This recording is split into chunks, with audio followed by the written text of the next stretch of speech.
Eh bien, chers frères, au commencement était le Verbe, et le Verbe était auprès de Dieu, et le Verbe était Dieu. Et le Verbe s'est fait chair. Il a habité parmi nous. Au commencement, le Verbe était, car il est Dieu. Et le Verbe s'est fait chair. Voilà comment, mes chers amis, Saint Jean, l'apôtre, l'évangéliste, commence son évangile, son prologue, une perle. D'emblée, il montre la grandeur du mystère.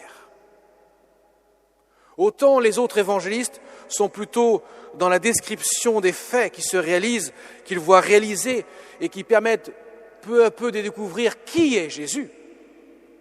Autant Saint Jean, d'emblée comme l'aigle, voit la proie d'en haut, il voit le mystère d'en haut, il plonge sur le mystère. Le Verbe, qui est Dieu, s'est fait chair. Mes chers amis, ce mystère absolument inimaginable, pas un seul homme avait imaginé, à notre connaissance, par des écrits, avant même que cela se réalise, que Dieu pourrait se faire chair, pourrait se faire homme. Habituellement, on cherche plutôt Dieu, mais Dieu reste toujours inaccessible, tellement éloigné, qu'il y a toujours une distance infranchissable entre Dieu et l'humanité, de fait, de raison. Comment pourrait-on arriver à Dieu par nos propres forces? C'est impossible. Mais ce que Dieu révèle à l'homme, c'est que Dieu s'abaisse dans l'humanité. Ce n'est pas l'homme qui cherche Dieu, c'est Dieu qui vient chercher l'homme pour l'emmener avec lui. Enfin, le mystère se réalise. Vous imaginez, des siècles, des millénaires attendaient cela. Depuis la chute d'Adam et Ève, qui, à l'instigation du diable, prétendaient « si vous mangez de ce fruit défendu, vous serez comme des dieux ». Sans Dieu, comme des dieux qui connaissent le bien et le mal. Et là, ce fut la chute vertigineuse. L'humanité ne pouvait connaître que la privation de ce à quoi elle pouvait espérer avant, car elle avait été créée en vue de la vision de Dieu, en vue de vivre avec Dieu. Mais voilà que Dieu ne se résout pas à cela. Son plan, son dessein a été mis en quelque sorte en échec par le péché des hommes. Alors Dieu sort le plan B, le plan A échoué. Le plan B, prévu de toute éternité, c'est bien sûr l'incarnation du Fils de Dieu pour qu'il puisse donner sa vie sur le bois de la croix et sauver l'humanité. L'incarnation. Ce mot incarnation vient du mot en latin in, qui veut dire dans, carné, carnation, la chair, dans la chair. Dieu descend dans la chair. Et comme le dit très justement l'Épître aux Hébreux, est-ce que Dieu s'est fait ange? Non. Dieu s'est fait homme. Il est venu chercher l'homme pour l'emmener avec lui. Saint Luc traduira merveilleusement bien ce mystère de la venue de Dieu qui attend l'homme dans sa quête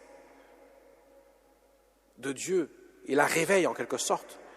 Cela est traduit magnifiquement bien dans la parabole de l'enfant prodigue. On voit, ce n'est pas à la limite le fils prodigue qui revient vraiment vers le Père. C'est plutôt le Père qui part à la rencontre du Fils. Le Fils dit, ça y est, c'est fini, terminé. Je vais le dernier des ouvriers. Rien de rien. Si je peux manger tous les jours, c'est déjà pas mal. Non. Le Père court après son Fils, le couvre de baisers, le prend dans ses bras, lui met l'anneau, le beau vêtement et fait le veau gras. Ça nous va traduire ce que nous vivons dans ce mystère de Noël. Ce n'est pas l'homme qui cherche Dieu, c'est Dieu qui vient chercher l'homme. Alors mes amis, qu'avons-nous peur de Dieu? Comment pourrions-nous penser que Dieu ne nous aime pas? Comment pourrions-nous penser que l'homme est tellement bas qu'il ne mérite même pas une attention de Dieu? Car c'est ce qui traduit le péché. Le péché traduit cela. Seigneur, je ne m'occupe pas de toi, je fais ce que je veux. Et qu'est-ce qui se passe? Je suis malheureux. Je suis comme l'enfant prodigue. Père, j'ai péché contre toi et contre le ciel. Je ne mérite plus d'être appelé ton fils. Mais que dit le Père? Mon enfant, tu es mon enfant. Je t'aime, mon enfant. Comment pourrais-je ne pas t'aimer? Je suis venu à la crèche pour te montrer mon amour. Je ne suis pas venu sur un trône éclatant de gloire, revêtu de puissance, pour faire éclater ma grandeur et ma force. Non, je suis venu à la fragilité d'un enfant qui est déposé dans une mangeoire, parce que je veux aller dans ton cœur. Je veux que tu me reçoives dans la Sainte Communion pour que moi je puisse demeurer en toi et que tu puisses devenir moi-même mon corps, le corps de Christ. Parce que moi, je suis ta vie. Je t'aime, je t'ai aimé en te créant et je te suraime par une surabondance d'amour, pourrait-on dire, par la grâce que je te donne pour te conduire jusqu'à moi dans la plénitude de Dieu. Et cependant, mes chers amis, vous l'avez entendu, la phrase terrible de Saint Jean. Il est venu chez lui, et les siens ne l'ont pas reçu. Effectivement, qu'est-ce qu'il y avait pour recevoir le Fils de Dieu, le Verbe fait chair à Bethléem? Une mangeoire, une crèche. Il n'y a pas de place à Bethléem. Le roi des rois, le prince de l'univers, le Dieu fait homme, il n'y a pas de place pour lui. Les siens ne l'ont pas reçu. Seulement les bergers qui recevront la parole du Seigneur, l'ange viendra les voir. Les bergers, allez voir ce qui se passe dans la crèche de Bethléem. Allez voir cet enfant. Adorez-le. C'est le Sauveur. Dieu sauve. Vous voyez, mes chers amis, c'est une immense joie pour nous. Parce que même si nos épreuves peuvent nous accabler, nos souffrances de toutes sortes, les ténèbres de nos cœurs, le manque de vision de l'avenir, tout cela peut nous effrayer. Notre quotidien peut nous rendre moroses. Mais n'oubliez jamais, mes chers amis, tout cela passera et laissera place au bonheur éternel. Car il y a 2000 ans, dans la crèche de Bethléem est né le Sauveur. Le Verbe s'est fait chair et il habitait parmi nous. Et nous, les apôtres, nous avons vu sa gloire, nous témoignons de sa gloire. Et il s'est abaissé jusqu'à mourir pour donner sa vie en plénitude. Alors mes chers amis, nous les chrétiens, aujourd'hui nous vont en fête dans la joie, car nous fêtons vraiment un grand événement. Le monde, même s'il peut s'enténébrer par le péché des hommes, brille désormais l'espérance qui ne s'éteindra jamais, car Dieu a vaincu le monde. Au final, c'est lui qui l'emporte par la puissance de sa miséricorde. Cependant, avec la Vierge Marie, Ne cessons pas de méditer, de contempler avec les yeux du cœur ce qui se réalise.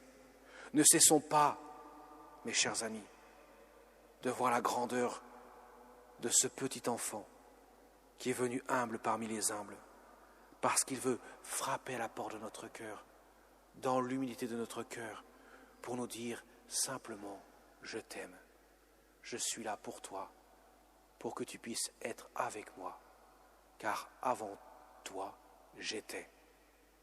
Avant même que le monde fût, j'étais. Et moi, je suis dans la gloire pour l'éternité. Je suis venu pour cela, pour que toi, mon enfant, tu puisses être avec moi. » Marie, notre Mère du ciel, il faut lui rendre aujourd'hui une immense action de grâce.